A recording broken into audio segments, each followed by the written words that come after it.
I was talking just before 8 o'clock about these headlines. So this is Eamon Sweeney in the Sindo on Sunday, going backwards in a hurry in relation to Irish athletics. And Cathal Dennehy's piece today in the Irish Examiner, record-breaking feats papering over the cracks in Irish athletics. So I kind of plugged this piece before Cathal's coming on now, but it just starts with, at a time when Irish athletics in an official organisational capacity was ducking for cover, taking a very public beating, it was left to those who so long papered over its cracks, the athletes, to inject some positivity. First, there was the Irish shot put record set by Eric Favours, a 25-year-old throwing 20.07 metres in Puerto Rico last Thursday. Then there was the national 800-metre record set by Louis Shanahan in Belfast on Saturday, the Leavale athlete clocking 1:59.42 to edge Ciarán McGean in a thriller. Then came the best of the lot, the 50.7 400-metre run by Rhasidat Adeleke in Texas on Sunday. The Dubliner now the fastest Irish woman of all time at 60, 200, 300 and 400 metres, all at the age of 19. Maybe it's all a coincidence, maybe it's not, but the thing the three senior record breakers have in common is they're all based abroad. Cathal, that, I don't know, this piece for me was simmering with anger. It was. Yeah, I suppose anger, but I would say anger that's kind of transmitted on behalf of the Irish athletics community, really. I mean, I could sit here all night and probably rant, but my opinion essentially is worthless. But what I suppose I try to do at times in the writing is transmit a feeling amongst the Irish athletics community about the current structures that are in place. And I'm 34 now, and I joined the club in 1997, and I've been listening to this for 25 years, basically the same story again and again when it comes to Irish athletics. We do always have good performers, and we have international performers, athletes who punch way above their weight given the support levels and given our population size in what is a truly global sport. But anytime you look at it and say, are we getting these world-class athletes, the likes of Thomas Barr, the likes of Fiona McCormack, because of whatever system or supports are in place, or are we getting them in spite of it? Now, probably in spite might be a harsh word, but I think it's just pure coincidence that there is some sort of system behind it, or if there is any system behind it, because what a lot of people would say when you look at our champions, this goes back to the 80s, the 90s, 2000s, and the last decade, the best athletes Ireland produces typically have the least to do with Athletics Ireland. And that's an undeniable trend, going back to David Gillick, Derval O'Rourke, Rob Heffernan, I mean, Thomas Barr, whoever it is, Sonia O'Sullivan. They go and build their own high-performance systems. And it was kind of an interesting parallel that off the back of that Tokyo review, which, to be honest, hammered Athletics Ireland 2 weeks ago and hammered the structures within athletics, that we would have three athletes come out and break national senior records. National senior records do not fall easily. A lot of them go back 20, 30, 40 years, and three fell on one weekend. But again, when you look at the three athletes, Louise Shanahan's based over in England, in Oxford, doing a PhD over there with a British coach she has. Rhasidat is based in Texas for the last year and a half with one of the best sprint coaches in the world, in Edric Floriel. And then Eric Favours, obviously, he's New York born and raised, and he's always been based over there, and he qualifies through an Irish grandparent. Now, obviously, we have a lot of good home-based athletes, but, you know, it's certainly never been a barrier to success in athletics by Irish athletes going abroad to progress their career. And if anything, the trend shows that they tend to do a whole lot better when they're abroad within professional structures. This really intrigued me, and again, this is referenced in Eamon Sweeney's piece also, but you write that the decision by Sport Ireland to punish athletics for its underperformance in Tokyo might be understandable, but it's also deeply unsettling. It hints at a move to mimic the British approach, whereby money is funneled into sports where medals are easier to farm through finances, regardless of participation figures or the number of medals won outside the Olympics. This seems almost like a populist thing, because, I mean, you know, fair enough, we're doing extremely well in rowing at the moment, but like, it's almost like athletics is being punished if we don't win a gold.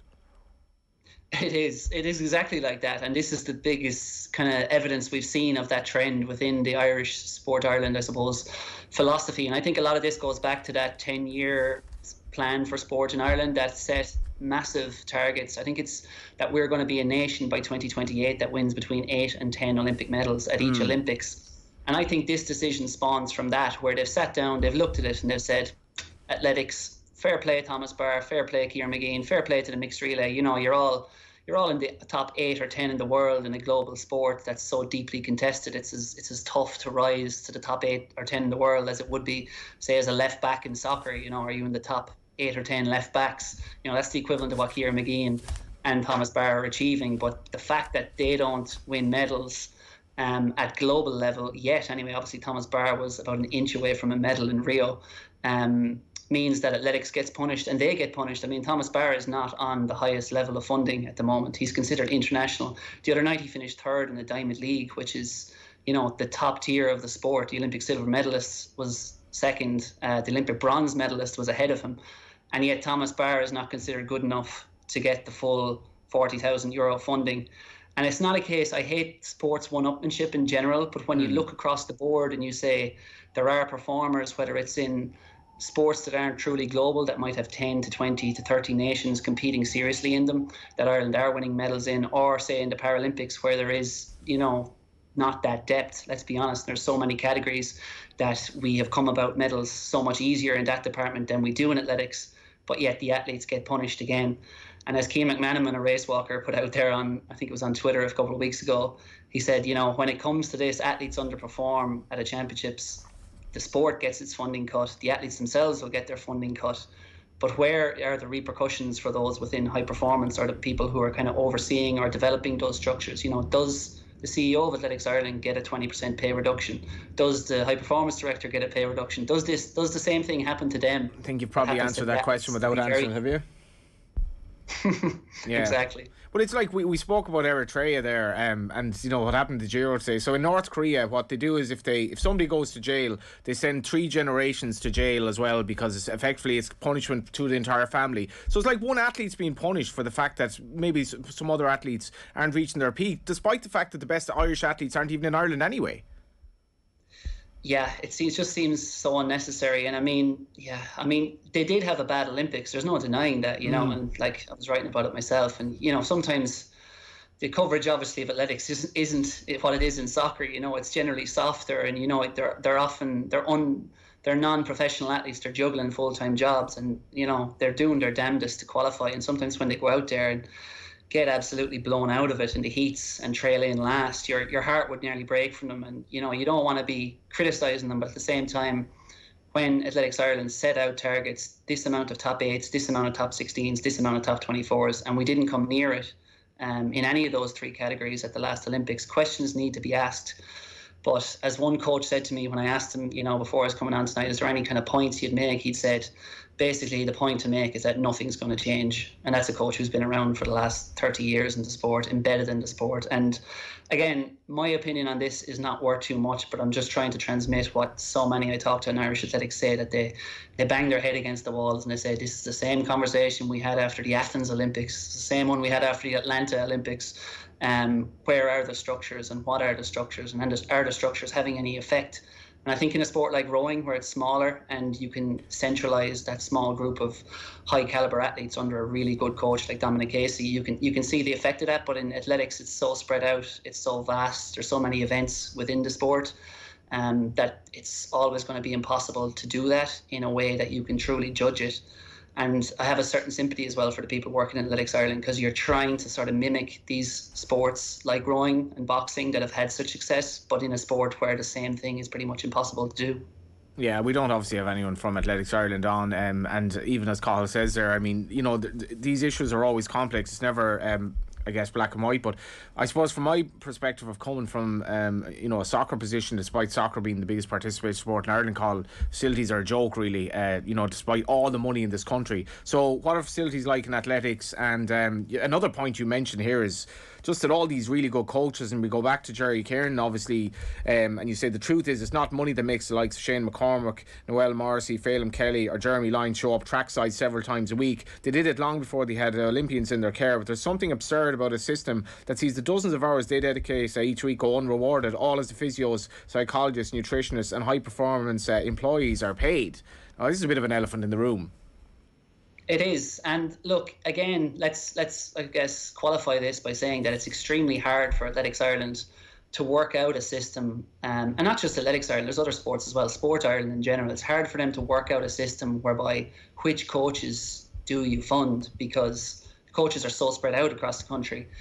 But I think the time has come, and this can't go on any longer. I'd consider it, like, whether it's direct or indirect, an exploitation of Irish coaches who put so much time in, because whatever about the club coach who stumbles across a really good athlete and suddenly has an Olympian on their hands, like those four, I just picked them out, but there's many more like those four coaches around the country who are coaching at Olympic level. They coach to a professional level despite juggling other work. Some of them have full-time jobs, some of them have families, partners, and speaking to them, at different points over the years, I've spoken to them all probably individually, along with a lot of other coaches, and your heart would break for them, and your admiration just grows for them when you realise that, they've had to leave their kids behind, they've had to miss so many things for their kids' graduations and things like that, or they've had to go away on training camps, they've had to barter with their employers to get time off work.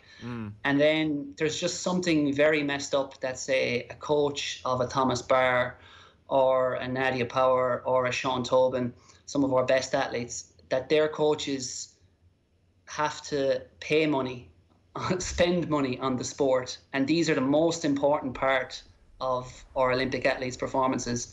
And then that same athlete will go into the Sport Ireland Institute. They might have a psychology appointment. They might have a nutritionist appointment. They might have a strength and conditioning appointment. And all these people who are working as professionals, as they should be, are paid. And yet we can't find a way to pay our coaches. And, Jack Chambers or whoever can sit there every press conference that happens and say we're ploughing this much more into sport. But really, it's all very well and good to fund the athletes, but behind every athlete, and the reason for all those good athletes, the biggest reason is some coach who found them, whether it was at the age of 10, at the age of 16, or whether they took over in their 20s and coaching them to a professional standard despite amateur levels of support. Yeah, in a totally unrelated matter, Liverpool have equalised. It's 1-1, Minamino with the goal, and so that obviously the fight back is on at St Mary's. In a broader context, Carl, like, do we invest enough at government level in sport in this country, full stop? We have masses of money coming in from taxes into this country from various sources, but our facilities across the board are so far behind a first world country. Now, if you have a young Olympian who wants to, be the new Nadia Power or whatever, say, for example, in rural Ireland tomorrow, what does he or she do in terms of making that step up? Is there a barrier to his or her making that progress because of facilities and coaching straight away? I think I'll speak only on athletics here because God knows I don't know enough about anything else.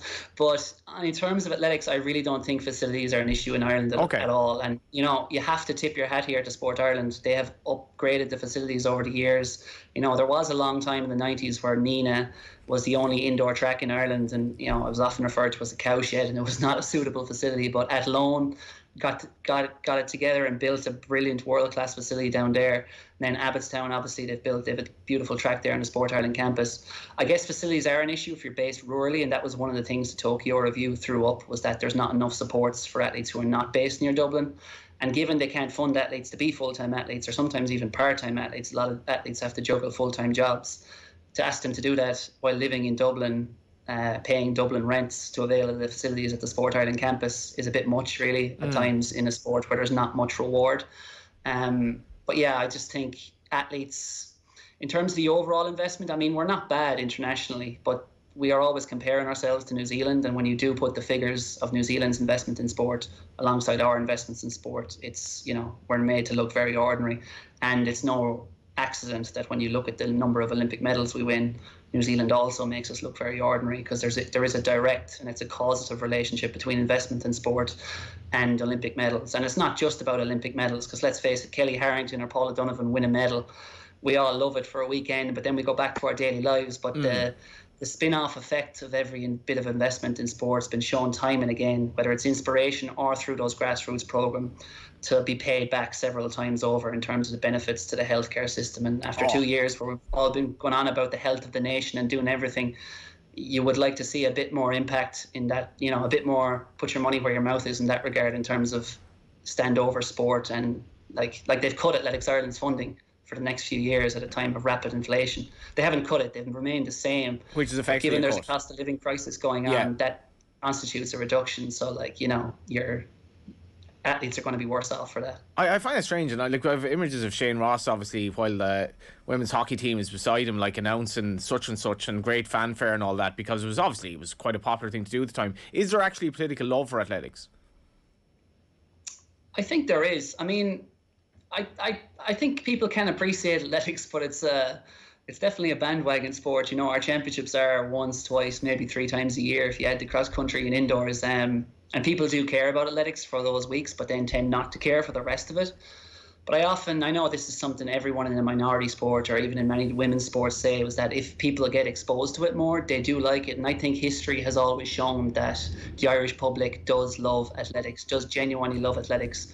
I mean, even an example of that, I tweeted out a few videos last weekend that I was just screen recording of Irish athletes running over in Highgate, and Dean Casey of Ennis broke the under 20 10,000 meter Irish record, and I think it had like 50,000 views or something, and there was a few other videos that were getting like 5,000, 10,000, 20,000 views, and that's just a bad video that's on Twitter. But I suppose the point there is that if you bring it to them, people will be like, oh, that's great, someone broke a record. And every time you see it, whether it's an under 20 championship, a European indoor championship, European cross country, if an Irish athlete wins a medal, there is a huge response. And we had 8,000 people in Abbottstown in December for the European cross country on a horrible day that started out in a place where you can't get parking to save your life. And the way that was supported showed that the Irish public, if you give them access to athletics and you show them athletics on TV, do care about athletics. But we all know, RTE hasn't showed a world championship in decades, and they're not. I don't think they're sending anyone to this year's world championships in Oregon. So I suppose when that's the attitude to the most popular Olympic sport from the state broadcaster, it's no accident that the everyday sports fan on the street stops caring pretty quickly. Yeah, and you can see in Irish football, our national DNA is changing a bit for the better as well. And I presume there is a lot of potential in running in this country, massive potential if we can get the coaching right and somehow find a few bob for these coaches. Yeah, exactly. And I think it has to happen. Maybe it's a thing whereby if you fund an athlete, if you give them 20 grand a year, then it's just 10% automatically on top goes to the coach. So whoever coaches that athlete would be getting 2 grand for each athlete they'd coach at that level. I think, and that's something that those little things, it's the few grand. It's like they're not looking for money. They're not looking for full-time salaries out of this, most of them. But it's indicative that some of the athletes some of the coaches who were working in a full-time capacity were essentially driven out of this country because they couldn't get work in a full-time capacity. I'm thinking of John Coughlin there, who couldn't operate as a full-time athletics coach in Ireland, or even a part-time athletics coach, was training speed and strength and conditioning with me GAA for years, and then just got an opportunity to work in China with athletes on a full-time basis, went there, got another opportunity to work in America last year or 2 years ago, and he coached the Olympic champion, the women's 100-meter hurdles. And John's expertise is now of no significance to Irish sport. It's just been lost because he couldn't get supported here. He couldn't earn a living from coaching here. So what happens? Someone else recognises and appreciates his knowledge and is willing to pay him elsewhere, and then he's coaching an Olympic champion. Yeah, it's massive parallels to soccer, how it's been in this country as well there. This really struck me as well. It's actually the last sort of couple of pairs in your piece. Ireland has 3 reigning European under-20 champions, which itself is obviously to be lauded. Adekele, Nick Griggs, who's an amazing story as well, and Cian McPhillips. Sitting in a press event a few years ago with Adeleke and her mother, I can recall a member of the Irish media trying their best to put the teenager off going to the US, telling her she'd be run into the ground, that it would ruin her career. By ignoring that and choosing the University of Texas and one of the world's best coaches in Edric Floriel, she's shown that to be utter nonsense. Now, if you put utter nonsense into a piece, and Carl's come to the end of his piece there, I think he's still a bit angry. Her previous coaches, Johnny Fox and Daniel Kilgallen, did a brilliant job in an unpaid capacity to nurture her talent before she left. But it says so much about the system in Ireland that the best thing you'd hope for Adeleke's future is that she has nothing to do with it. Yeah, I suppose it speaks for itself. Obviously, it's probably laced with a bit of anger. I woke up on the wrong side of the bed yesterday morning, I think. Sometimes those articles are best, though. They tend to be. But yeah, like it is genuinely the way I feel with a lot of US-based athletes. And a lot of people will moan about the US NCAA system because some talented juniors might have went over and they might have been run into the ground at bad colleges who were just trying to get their pound of flesh out of them.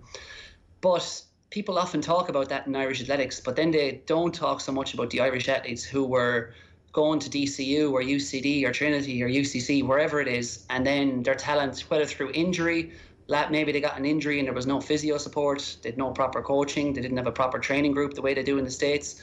They weren't enjoying it the way there is that team ethic much more in the NCAA system, and they just drifted out of the sport. Or maybe they did get their degree, they went in, they got their job with Ernst & Young or whoever it is. They were working 9 to 6 and commuting, and then they just realised that 100-mile weeks are not compatible with full-time work. I mean, it's something that Pat Hooper, the late great Olympian from 1980, the great Raheny clubman, often said like that. You know, people often go on about the good old days and we worked full-time jobs and ran 120 miles a week. But Pat Hooper said the game has changed, economics have changed, and these days employers want their pound of flesh. And you know, if someone's going off to run a race in Belgium at the weekend, they don't care so much, and they don't care that you're, you know, need 10 hours sleep and need to run at lunchtime and need to go to the physio in the afternoon. You know, it's like, well, if you're not going to do this work, we'll find someone else to do it. And full-time work for a lot of people is not compatible. And that brings me to another point that I kind of just wanted to bring up, because I think this is something that needs to happen in Ireland, is that we start looking towards the system in Germany or Poland. I mean, it's there in Russia, Ukraine, lots of Eastern European nations do this, whereby top level athletes are kind of married with the civil service system. I mean, in Germany, it could be the police, it could be the customs, it could be the military. They go through the educational systems, much like we go to the guards in Templemore, but the athletes are given concessions in terms of training, given time off when needed.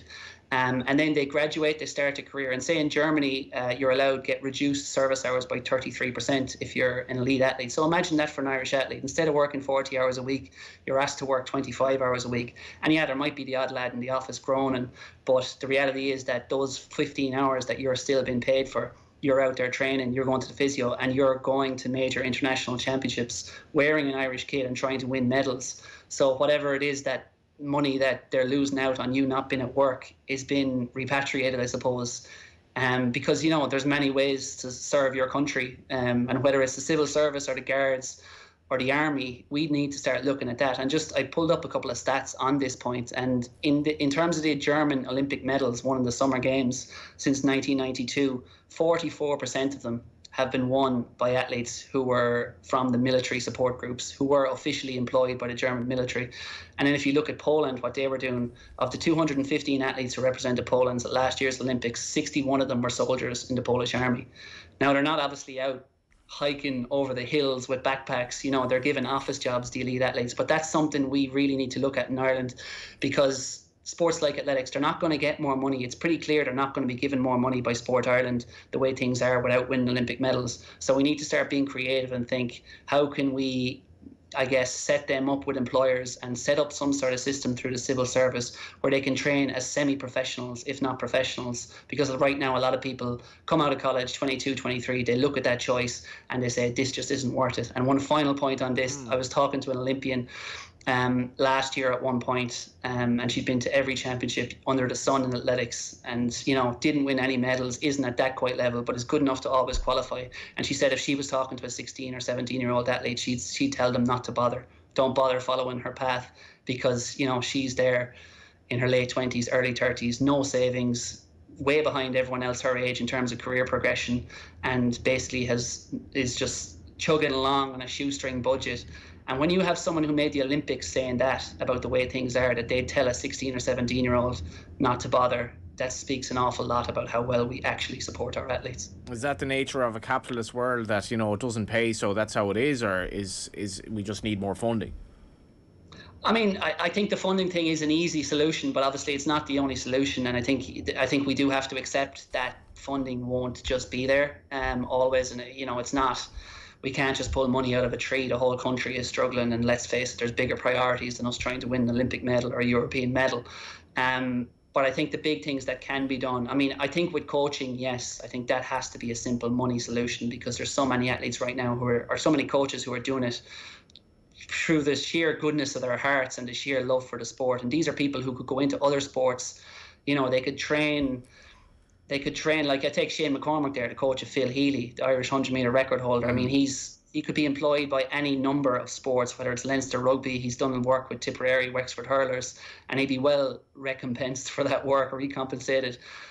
He does his work in athletics and what's he get for it? Nothing. Only the goodwill of like, well done, Shane. You've done well here. Like with what you've clearly done a great job coaching Phil Healy to the level she is. But that shouldn't be the way it is in a country that cares as much about sport as Ireland cares about sport.